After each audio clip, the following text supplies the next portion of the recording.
Qala sallallahu alaihi wasallam, dan Nabi sallallahu alaihi wasallam bersabda tentang keutamaan ahli ilmu, alim ulama.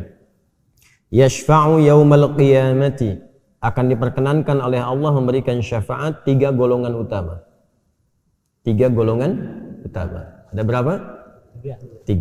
Jadi ada 3 golongan utama yang diperkenankan oleh Allah Subhanahu wa taala untuk memberikan syafaat di hari kiamat.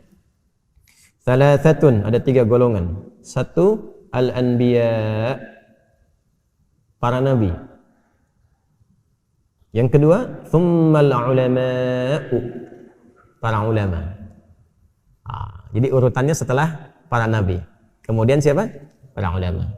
Ketiga, thumma syuhada'u, syuhada, orang-orang yang syahid, yang kehidupannya didedikasikan untuk berjuang di jalan Allah Subhanahu wa taala. Wafat ya dengan statusnya syuhada, maka dia berpeluang untuk mendapat izin dari Allah, diperkenankan memberikan syafaat pada yang dikehendaki oleh Allah Subhanahu wa taala. Yuk kita bahas satu-satu. Dalilnya dulu ya. Di sini tidak disebutkan karena memang hanya dicantumkan hadis. Kita catat dulu referensinya. Hadis yang ini saya sudah cek ya, ditemukan di Sunan Ibnu Majah. Sunan Ibnu Majah. Nanti silahkan dicatat referensinya. Nomor hadis 4313, 4313. Yang punya kitab di sini nggak dicantumkan, nanti dirujuk lagi ke sumber aslinya. Hadis riwayat Ibnu Majah, nomor hadis 4313. Kitabuz Zuhdi, topiknya tentang az-zuhud. Kitabuz Zuhdi, bab hadis syafa'ah. Subtopiknya tentang pembahasan syafaat. Ya, pembahasan syafaat. Sudah ya? Baik, jadi itu yang saya sebutkan referensi. Kitabnya dari sini ada Bul Alim wal Muta'allim, referensi pokoknya dari Sunan Ibnu Majah, hadis yang ini. Yuk kita bahas satu-satu. Yashfa'u yaumal qiyamati thalathatun, akan diperkenankan oleh Allah memberikan syafaat dengan izin Allah Subhanahu wa taala 3 golongan utama. 3 golongan utama. Pertama, al-anbiya, para nabi.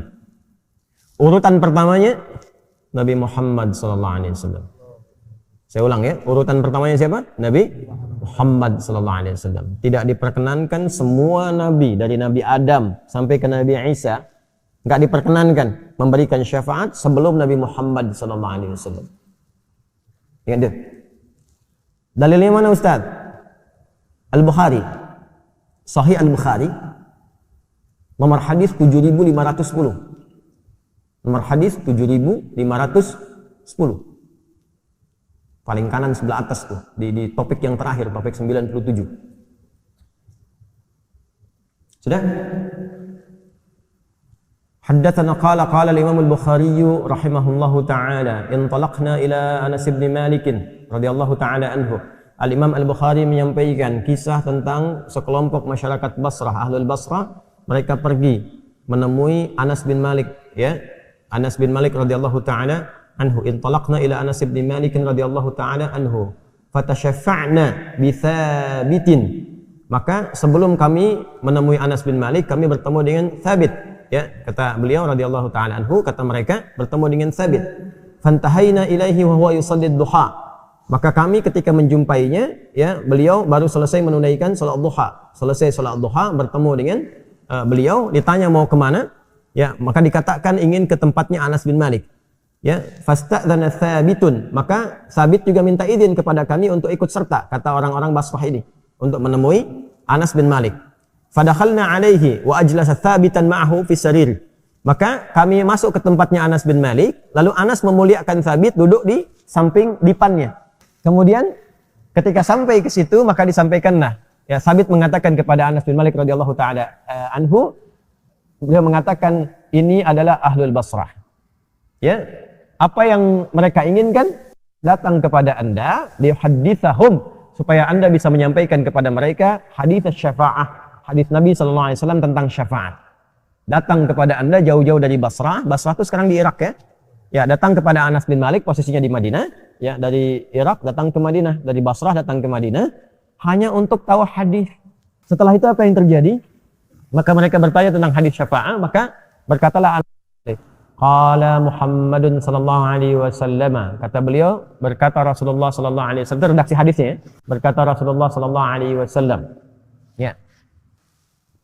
Idza kana yaumul qiyamati, jika telah terjadi hari kiamat, majannasu, maka manusia mulai sibuk berkelompok, bergelombang. Maja itu taifah, berkumpul. Ya, pengen cepat dihisab. Karena udah lelah dengan situasinya. Ya, digambarkan kan banyak. Nanti satu saat ngaji hadis kiamat ya, supaya kita nggak terlalu lompat gitu ya. Ngaji. Ya, Masya Allah itu situasinya beda. Ya, bagaimana peluhnya, lelahnya, ingin nunggu hisab. Tapi nanti ada beberapa golongan yang santai. Santai aja. Orang lain sibuk, capek, keringat nih, ada yang ketakutan, ada yang macam-macam. Ada yang diilustrasikan matahari tinggal sejengkal dan sebagainya gitu ya. Itu menggambarkan situasi yang ya chaos, fauda, ya situasi kalau kita sebut chaos ya kacau gitu ya. Lebih kepada situasi yang gelisah, cepat, pengen mendapat kepastian dan sebagainya gitu. Tapi ada nanti yang santai-santai aja. Di antaranya ada yang tenda besar naungan untuk 7 golongan. Sab'atun yadhilluhumullahu fi dhillin yawma la dhilla illa dhilluh. Ada 7 golongan saat orang lain merasakan kesulitan, capek, bingung, lelah, penat. 7 golongan ini santai aja. Siapa 7 golongan itu? Ada al-imamul adil, pemimpin yang adil. Imam itu macam-macam. Imam masjid juga disebut imam kan? Ya kan? Rumah tangga disebut imam. Sampai ke puncaknya nanti pemimpin negeri. Makanya didoakan pemimpin itu supaya adil. Ya, didoakan supaya adil. Kalau salah, diluruskan dengan cara yang lembut. Diberikan masukan. Bukan dicaci maki. Ya. Kemudian didoakan supaya adil. Imam juga begitu, harus adil. Adilnya imam tuh nengok kepada makmum, lihat siapa yang sholat. Ya, jangan karena imam baru hafal surat Al-Baqarah dibaca sampai setengah Al-Baqarah gitu. Ya, tiba-tiba lihat ke belakang kosong semua gitu. Ya, mungkin ada orang yang mampir di perjalanan, dia menunggu anaknya sudah nunggu, pengen cepat pulang. Nah, ada orang transit sebentar, pengen cepat ke bandara.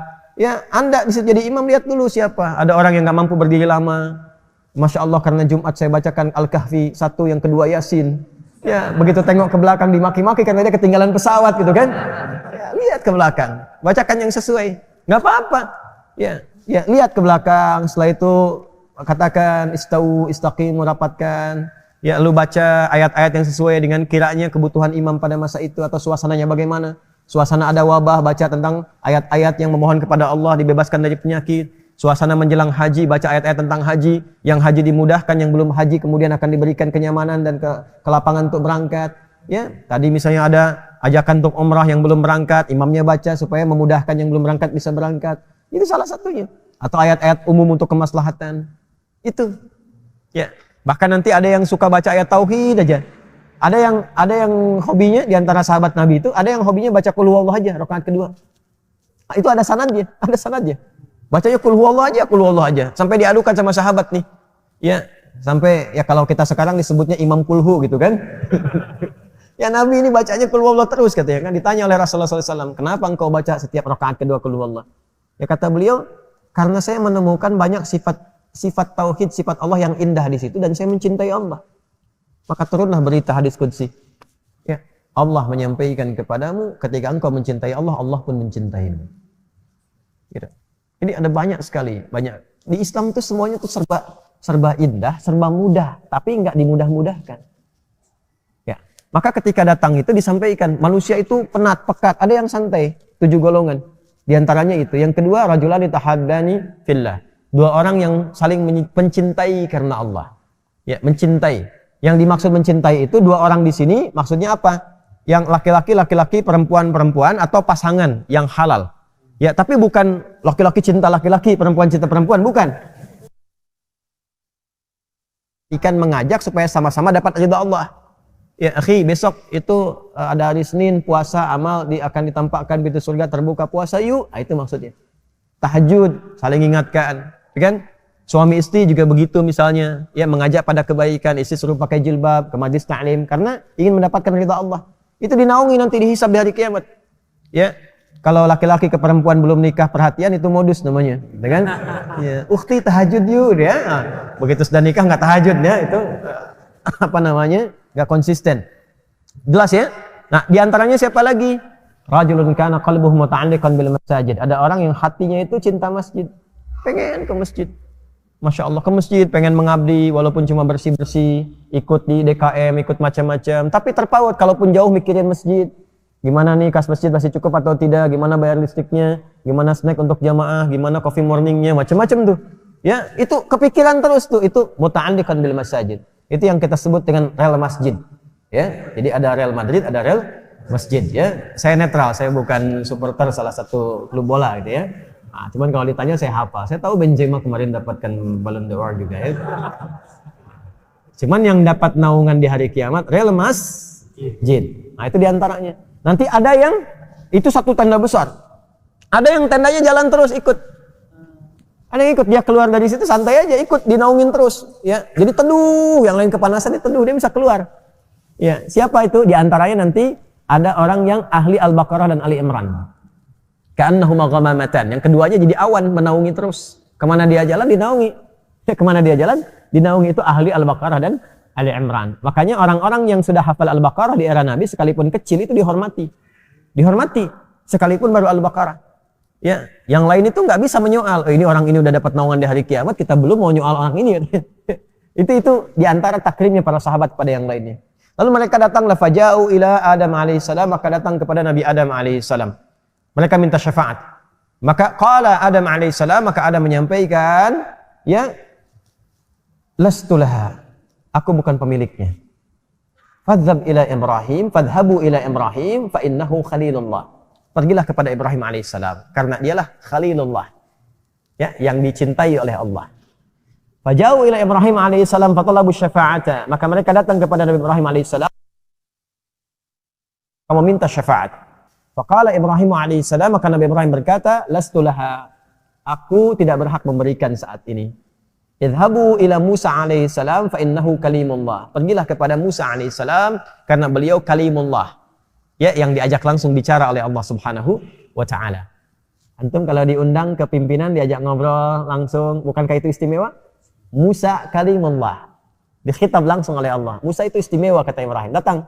Faja'u ila Musa alaihissalam, datanglah kepada Musa alaihissalam, fatalabu syafa'ata faqala lastu laha. Aku belum berhak sekarang. Belum berhak, aku bukan pemiliknya. Idhabu ila Isa alaihissalam fa innahu ruhullahi wa kalimatuh. Pergilah kepada Nabi Isa alaihissalam karena beliau ruhullah wa kalimatuh. Kalimat Allah dan rohnya. Maksudnya apa? Roh di sini bukan menyatu dengan Tuhan, awas. Awas, bukan itu maksudnya. Yang dimaksudkan punya keistimewaan ketika rohnya ditiupkan. Dan dengan kalimat Allah, jadilah ia terkandung dalam rahim ibundanya tanpa disentuh laki-laki manapun. Itu maksudnya. Karena kita pun rohnya dari Allah, sama-sama. Ya, dalilnya apa? Quran surah ke-15 ayat ke-28 sampai 29. Wa idh qala rabbuka lil malaikati inni khaliqun basharan min salsalin min hama'in masnun fa idza sawaituhu wa nafakhtu fihi bir ruhi faqa'u lahu sajidin. Roh kita pun dari Allah. Maksudnya pemiliknya Allah. Roh Allah itu adalah yang rohnya pemiliknya siapa? Allah Subhanahu wa taala. Cuma bedanya Nabi Isa dengan kita, kalau kita ada proses, ya, proses seksual antara laki-laki dan perempuan dengan suami dan istri. Kalau Nabi Isa alaihissalam ditetapkan oleh Allah jadi, maka ibunya mengandung tanpa disentuh. Bahasa Qur'annya, ya, walam yamsasni bashar, tanpa disentuh laki-laki manapun. Ya, yang bisa mengandung melahirkan tanpa disentuh, ya. Kalau mengandung melahirkan tanpa bapak banyak, ya, tapi tanpa disentuh laki-laki manapun cuman Maryam alaihissalam. Maka Nabi Isa alaihissalam disebut Ruhullah wa kalimatuh. Jelas sampai sini? Ya, tapi tetap bukan Tuhan. Dalam keyakinan kita umat Islam bukan Tuhan, bukan anak Tuhan, bukan Tuhan, tapi nabi dan rasul terpilih. Mudah bagi Allah. Jelas. Maka datanglah faja'u ila Nabi Isa alaihissalam, maka datanglah kepada Nabi Isa alaihissalam, fatalabu syafa'at, mereka minta syafaat, maka berkata Nabi Isa alaihissalam, lastu laha, aku sekarang bukan pemiliknya. Ya, belum saatnya untukku. Maka berkata beliau, idhabu ila Muhammadin sallallahu alaihi wasallam. Datanglah kepada Nabi Muhammad sallallahu alaihi wasallam.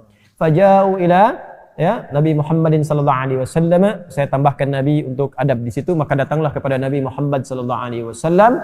Ya, fatalabu syafa'ata faqala ana laha. Ya, akulah yang diizinkan oleh Allah untuk memilikinya sekarang. Akulah yang diizinkan oleh Allah untuk memilikinya sekarang. Fasta'dzana Allah subhanahu wa ta'ala faqama baina yadayhi. Kemudian maka beliau menyampaikan, ya, aku akan menghadap pada Allah Subhanahu wa taala. Maka berada di hadapan Allah Subhanahu wa taala, maka diajarkanlah oleh Allah cara memujinya. Ya, maka diajarkan. Tapi kata Nabi, aku belum diberitahu sekarang. Nanti pada saatnya, fa'alhamani bil mahamid bi mahamida, maka diajarkan, aku diilhamkan kepadaku cara memuji Allah. Fa ukhiras sajida, maka beliau kemudian bersujud dengan memuji Allah. Sujud mengatakan ummati ummati.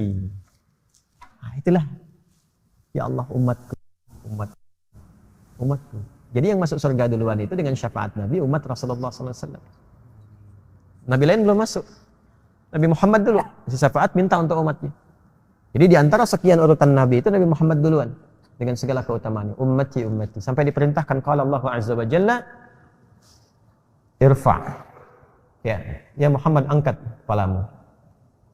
Irfa wa yusma. Silahkan sampaikan. Tu'tah. Angkat kepalamu, irfa ra'saka.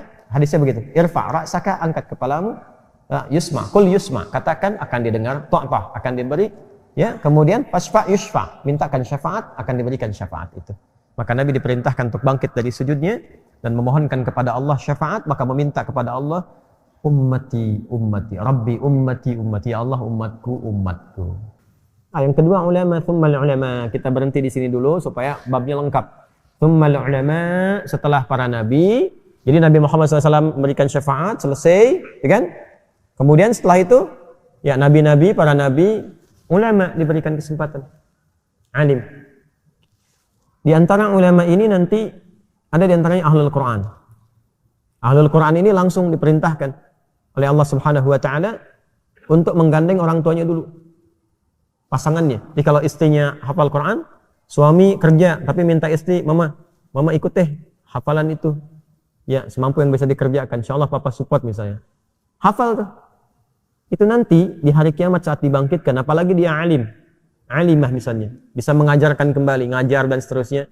Itu Masya Allah saat dibangkitkan, diperintahkan menggandeng suaminya, menggandeng bapak ibunya, dan anak-anaknya masuk ke surga.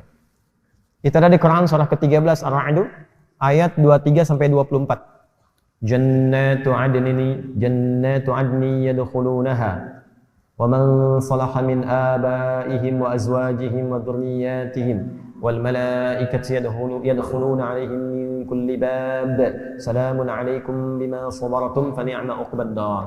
Ada orang yang akan masuk ke surganya lewat surga Aden.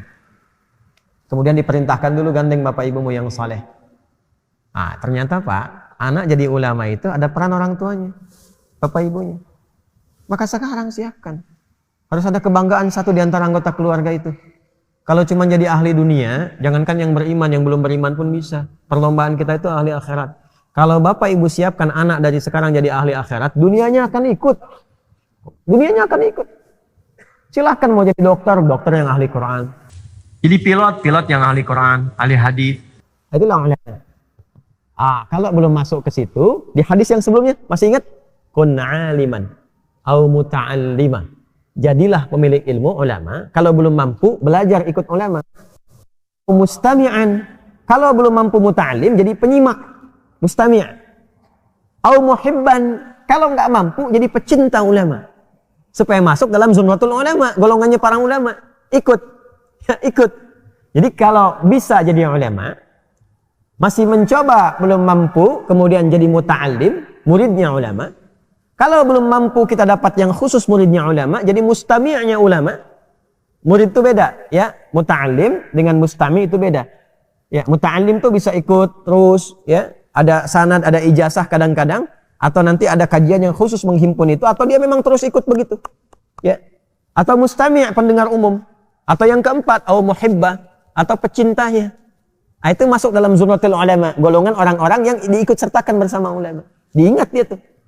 Makanya guru saya dulu sering mengajarkan, kalau nanti kamu nak sudah mengajar, kamu tuh kalau ngajar lihat wajahnya tuh. Wajahnya lihat. Nah nanti kamu siang ngajar, malam kamu berdoa. Dalam tahajud, dalam sholat. Nah bayangkan tuh wajah-wajah yang kamu lihat itu. Walaupun kamu nggak tahu siapa namanya. Minta kepada Allah supaya ilmu itu berkah masuk ke dalam jiwanya, diberikan hidayah, diberikan kemudahan aktivitasnya, diberikan kemudahan di alam kuburnya, diberikan kemudahan di akhirat. Itu guru saya dulu begitu. Kayak kami ngajarkannya itu dulu. Jadi itu yang menjadikan kita itu kalau ngajar, ya berusaha semaksimal mungkin. Sebaik yang bisa kita lakukan. Tapi malam-malam tuh bangun lagi. Guru tuh memang harus begitu. Jadi murid mendoakan gurunya, guru mendoakan muridnya, maka ada ketersambungan di situ. Itu gambarannya. Itulah yang dimaksud dengan yashfa'u yaumil qiyamati thalathatun al-anbiya wal ulama.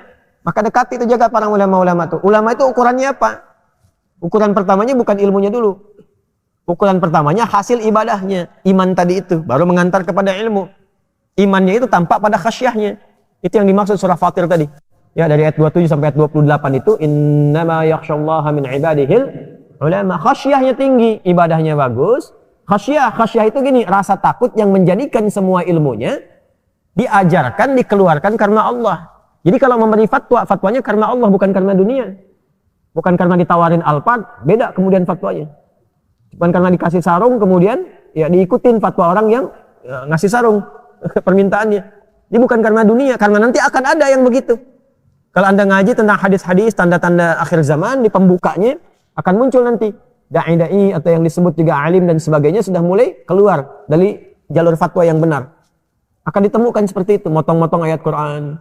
Ya, atau menjadi stempel misalnya keinginan orang-orang tertentu yang dibawa ke dalam urusan dunia akan ditemukan. Kalau disebutkan pasti ditemukan. Bahkan ada yang mulai aneh bicaranya. Ada.